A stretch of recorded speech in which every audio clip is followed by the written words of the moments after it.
Moi, j'ai reçu ça. La formulation exacte, c'est comme ça que j'ai reçu. Confidence d'Alassane Ouattara, je préfère mourir au pouvoir que de quitter le pouvoir. C'est comme ça que j'ai reçu. Et quand j'ai reçu, pour que Dieu appuie ce qu'il m'a donné, quand je me suis assis net, automatiquement, je branche ma télé et puis j'étais en train de feuilleter mon téléphone. Je tombe sur le propos de Ouattara lui-même. Je tombe sur le propos de mon jeune frère Isaac. Je dis, waouh. C'est là que vous savez que quand Dieu est à l'origine d'une information, après, il cherche les preuves pour étayer ce qu'il a mis dans votre tête. Là, c'est pas un homme, c'est Dieu. Donc, moi, je ne suis pas, moi, je casse pas papou, il n'y a pas quelqu'un. Si tu dis, tu m'as donné là, que Dieu te maudit sa vie.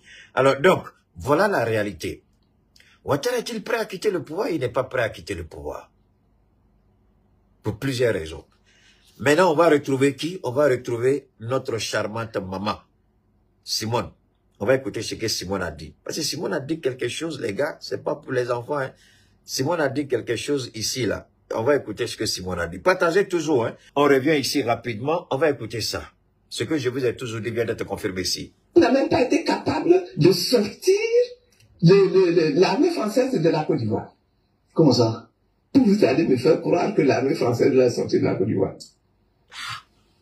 Expliquez-moi. Vraiment, on dit, chez moi, on dit, il veut manger mon piment, là, son piment avec ma bouche. C'est mon rôle. Ah, c'est mon rôle. Vous avez compris? Vous avez compris? Aya mewa, adona utulawa, aya famiawa. D'accord. Ametane. Je vous ai toujours dit que l'armée française, comme vous d'ailleurs, tous, on a dit, on a tous dit ça. Vous avez compris? Donne-moi une seconde, il y a un petit bâtard qui est là qu'on va bannir aussi facilement. Je vous ai toujours dit une chose. Je vous ai toujours dit une chose. L'armée française n'est pas partie. Pourquoi ils se sont redéployés dans le nord de la Côte d'Ivoire qui fait le sud?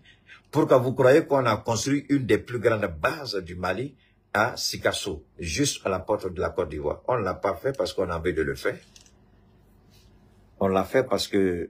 Donne-moi une seconde. On l'a fait parce que c'était normal. Est-ce que j'ai compris? On l'a fait parce qu'on devait le faire. On l'a fait parce qu'on devait le faire.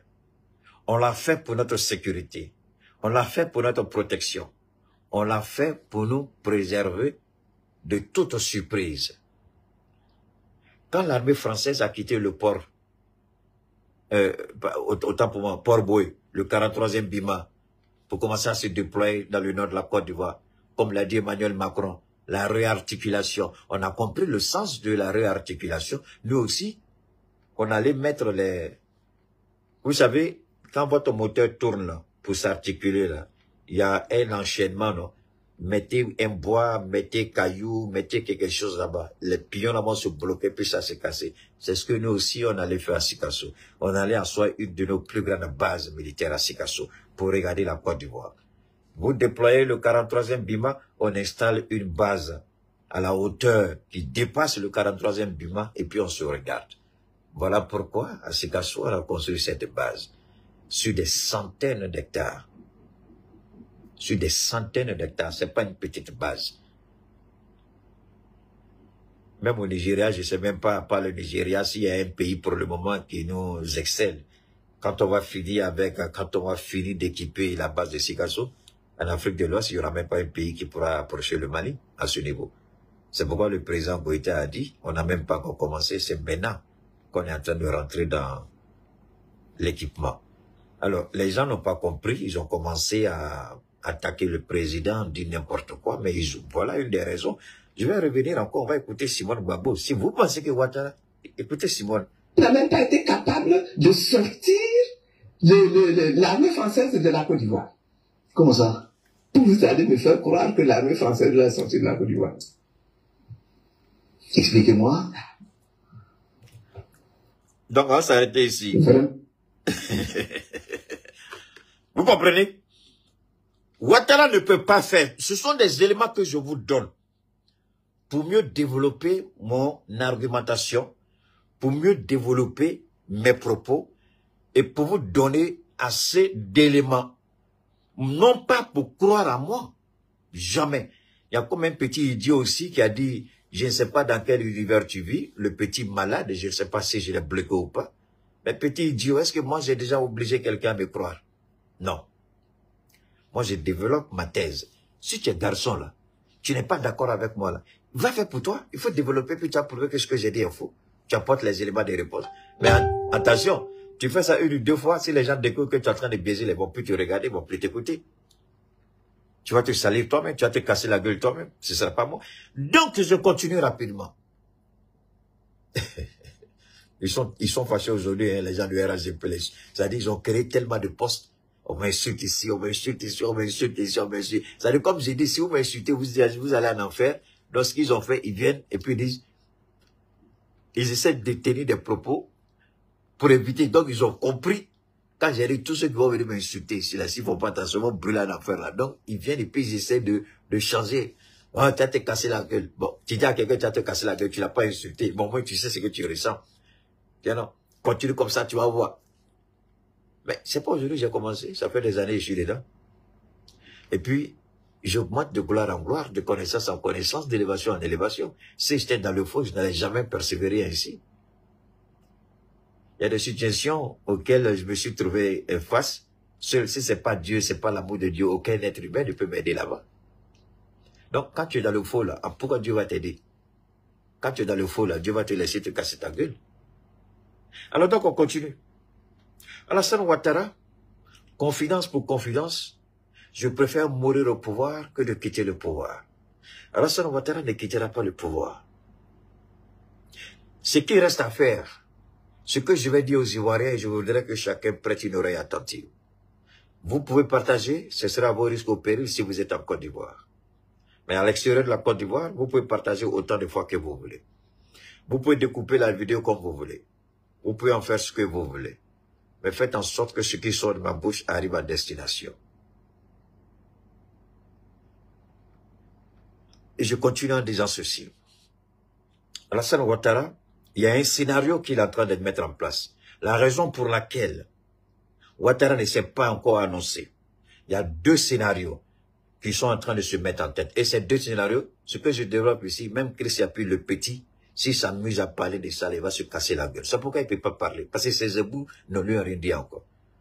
Et comme moi, je n'ai pas besoin d'ébouts, je n'ai pas besoin de sources, je n'ai pas besoin de contact, je vous donne sans risque de me tromper. Parce que là où ça vient là, personne ne peut aller là-bas et puis dire autre chose que la vérité. Voilà ce qui se prépare en Côte d'Ivoire dans le camp du RHDP. On va aller sur la base de la confidence d'Alassane Ouattara. Je préfère mourir au pouvoir que de quitter le pouvoir. 1. Ouattara demande au RHDP de maintenir le flou, de créer la confusion. C'est ce que les deux tambours font, Adjoumani et Touré Mamadou. Demandez aux journalistes de convoquer, pas convoquer, inviter autant que possible les leaders politiques pour distraire la galerie. À ce niveau, je voudrais demander au PPAC d'arrêter d'aller sur les plateaux LCI et dans le grand talk de la RTI. Vous n'avez pas encore compris. C'est une information qui m'a été révélée par le Tout-Puissant. C'est pas un être humain, c'est pas un homme, c'est pas... Je demande au PPAC, je demande au PPAC, au GPS, au PDCRDA d'arrêter d'aller sur les plateaux. C'est terminé. Ce que vous avez à dire, vous avez déjà dit ça sur les plateaux de télé. Ne répondez plus aux invitations des journalistes. Ça fait partie de la stratégie du RHDP. Je suis sûr que vous n'avez pas vu ça, hein? Je suis sûr que vous n'avez pas vu ça. Dormez ces gars-là. Je suis sûr que vous n'avez pas vu ça, hein? Dormez ces gars-là. Aujourd'hui, je suis content d'être. Yeah! Non. Non, aujourd'hui, là, non, aujourd'hui, je suis content. Là, alors, je continue. La stratégie, je répète, je vous en prie, écoutez très bien. La stratégie, je demande aux partis politiques en Côte d'Ivoire d'arrêter désormais d'aller sur les plateaux NCI, RTI, quel que soit le journaliste, quel que soit le sujet, quelle que soit l'invitation. Ils n'ont qu'à arrêter. Ça fait partie du plan d'Alassane Ouattara. Tant que les Ivoiriens continueront d'être nourris, bernés, quand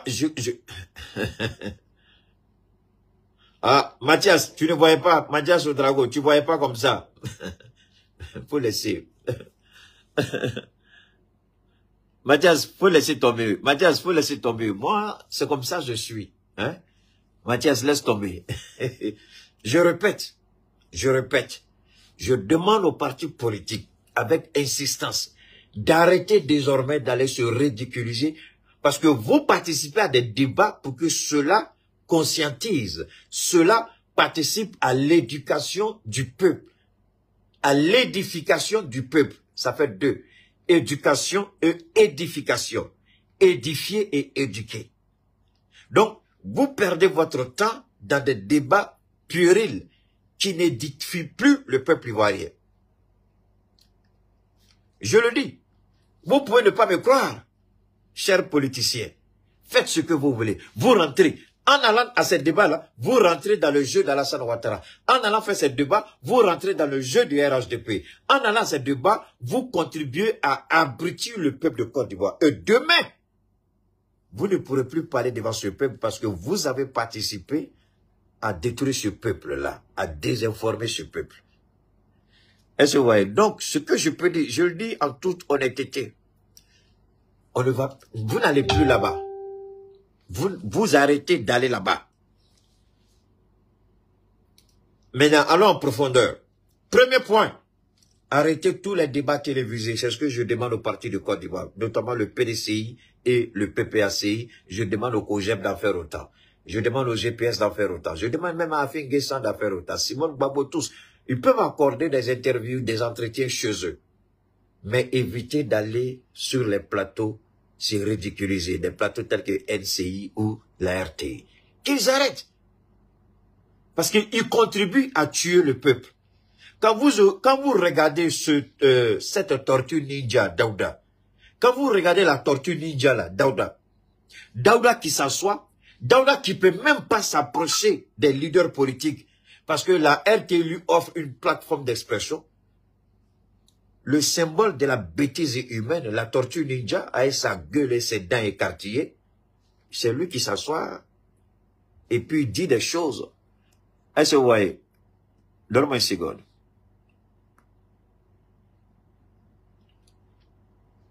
Fousseni.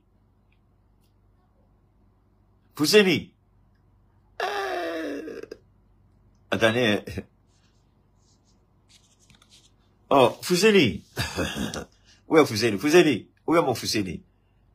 Oh là là là là. Fousseni, il faut les laisser. Fousseni, il faut les laisser. Tu vois, ouais, moi je vais vous dire une chose. Hein.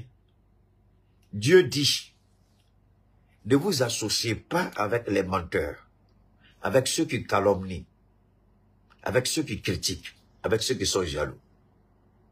Si vous estimez que je suis celui-là, vous venez m'écouter pourquoi? C'est que vous êtes maudit. Dieu même là, il vous a abruti. C'est que Dieu même là vous a attaché et puis vous a mis sous mes pieds. Parce que vous ne respectez pas sa parole. Si réellement je suis un menteur, je calomnie, Dieu dit ne vous associez pas avec eux, sinon je vais vous frapper avec le même bâton. Donc, bâtard que vous êtes, vous faites quoi ici? Partez. Si moi je n'ai pas peur de m'appeler Baobab de Dieu, vous croyez que des minables comme vous là, je vais avoir peur de vous? Je me proclame Baobab de Dieu, pas prophète, mais Baobab de Dieu, c'est-à-dire un parolier établi par Dieu, celui en qui Dieu a mis sa parole. Je n'ai pas peur. Et tout ce que je dis depuis des années, ça se vérifie à longueur de journée. Donc, maman, je suis occupé là, mais toi qui voulais. Donc, alors, moi, je m'arrête là et puis je continue. Si je suis un menteur, si je calomnie, Dieu dit, ne vous associez pas à ceux-là. Bon, les maudits qui viennent me regarder, pourquoi ils font ça? Ou bien leur religion qu'ils pratiquent là, on leur a pas enseigné ça. On vous enseigne ça dans le Coran, on vous enseigne ça dans la Torah, on vous enseigne ça dans la Bible.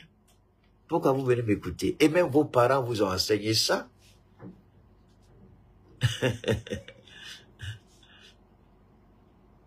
Peu importe le nom, mon frère, faut laisser ça, Serba, peu importe le nom. Live TV, RT, je m'en fous. Tout simplement, ils n'ont qu'à arrêter d'aller se discréditer sur les plateaux de télévision. C'est tout ce que je leur demande, c'est tout. C'est tout, ça n'avance pas. Ils peuvent faire des entretiens chez eux. Ils peuvent faire des entretiens dans les différents locaux de leur parti. Mais qu'ils arrêtent, parce que leur intention, c'est de contribuer à l'édification et à l'éducation, à la formation du peuple. Mais malheureusement, il y a des pièges qui sont tendus devant eux. D'accord? Toi, tu dis Live TV. Moi, c'est RTI. J'ai vu le logo de RTI. Toi, tu ne mets pas de Live TV. Hein? J'ai vu le logo de RTI. Bon, s'ils travaillent en collaboration aussi, c'est ça? Ou bien la télévision ne travaille pas en collaboration. S'ils travaillent en collaboration, la RTI peut reprendre.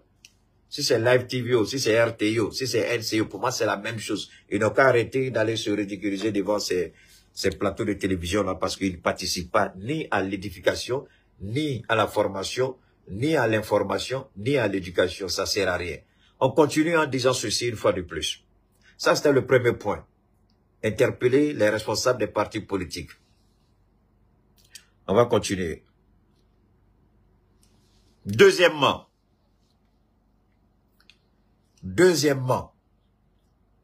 Alassane Ouattara n'est pas prêt à quitter le pouvoir pour plusieurs raisons.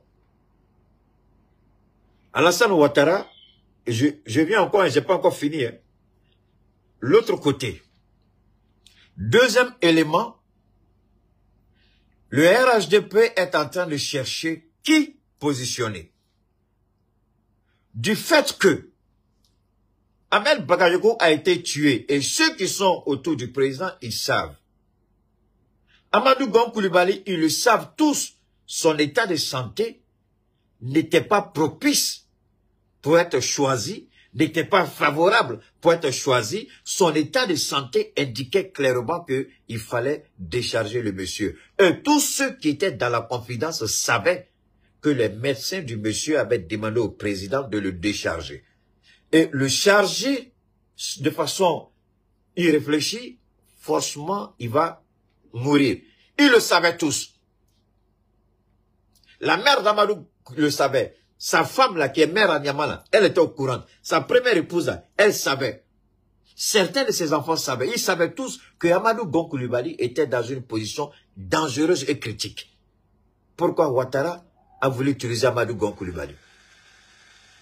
Ouattara a voulu utiliser Amadou Gon Coulibaly. C'est le même scénario qu'il essaie de faire revivre. Le scénario de 2020, il veut ramener le scénario. Et ce scénario de 2020, la seule personne qui a dénoncé le scénario avant l'application, c'était moi. Même pas le petit Chris Yapou. Je l'appelle mon petit Blacro. Même pas Chris Yapi. J'ai été le seul. Je répète, j'ai été le seul. À l'époque, Soro Guillaume était encore... Soro Guillaume, je l'ai dit, hey, fais attention. À l'époque, quand Butogo criait, après le congrès, tu n'es pas RHDP, tu libères le tabouret. J'ai dit, Soro Guillaume, j'ai dit, wow, c'est fini pour toi. Parce qu'ils ont besoin de l'Assemblée nationale pour faire un travail. Ouattara, c'était pas prévu que Ouattara reste au pouvoir jusqu'en 2020. La stratégie a été déjouée. Ouattara devait aller aux élections sous Amadou Gon Coulibaly. Et le vice-président, c'était Téné Brahima. 3 mois, 6 mois maximum, Amadou Gon Coulibaly. Sinon, 1 an au grand maximum. Exagération, Amadou Gon Coulibaly se retire pour raison de santé et le pouvoir passe entre les mains des photocopies. Voilà ce qui a été prévu en 2020. Et j'ai dit, Ouattara, voilà ton plan. C'est ce que Dieu m'a révélé. Mais ça ne s'appliquera pas. J'ai dit, ce plan-là, ça ne s'appliquera pas. Gon, voilà, je le jure, au regard de ce que tu as dit, voilà ce que Dieu me dit. Tu ne seras pas le candidat. Même si Ouattara te choisit, tu ne verras pas 2020 à moins que tu te repentis. Tu sais, tu crois que parce que Ouattara va te choisir, tu vas aller aux élections, tu as menti. 2020, là, tu ne verras pas Gon Coulibaly. Moi, je l'ai dit. Il a cassé la pipe. Vous avez tous suivi. Comme ce n'était pas Chris Yapi, beaucoup n'ont pas fait attention. C'est ça votre problème. Chris Yapi a tellement créé le buzz que souvent on donne des informations plus capitales, plus importantes que Chris Yapi. Mais quand lui sonne, ouh, vous tombez dessus, on dirait abeille. Si, là, j'ai été le seul et le premier à dire ça. Et c'était juste après un meeting qu'il avait fait à Korogo. Il a fait le meeting le dimanche. Le lundi, je suis sorti. Allez-y, regardez la date du dernier meeting qu'il a fait à Korogo et regardez l'apparition vidéo que j'ai faite. S'il y a quelqu'un qui est sorti avant moi, il a dit le dimanche, moi je suis sorti. Lui, là, je crois que lui il a dit pour lui samedi, Ahmed a dit pour lui le dimanche. Et je suis sorti sur les deux. J'ai dit, Gon, toi là c'est fini. Ahmed, attention, tu es dans le visage de Dieu, fais très attention, tu n'es pas protégé. J'ai dit ça. Donc c'est le même scénario que Ouattara essaie de faire revivre en 2025. Mais cette fois-ci, lui-même, il sera candidat. Il ne choisira pas quelqu'un. Il veut aller lui-même. Et je vais aller plus loin. J'ai dit, le nouveau président de l'Assemblée nationale, qui sera RHDP, c'est celui-là qui va proposer le nom de photocopie comme président pour prendre la place de Gon Coulibaly. C'était la stratégie de Ouattara. On était en 2019. Il ne devait pas être candidat. Sinon, il y avait des candidats potentiellement plus en forme. Il a le bilan de santé de tous ceux qui sont autour de lui. N'oubliez pas de vous abonner et d'activer la cloche de notification pour rester informé de nos prochaines vidéos. Restez à l'écoute pour les développements passionnants à venir.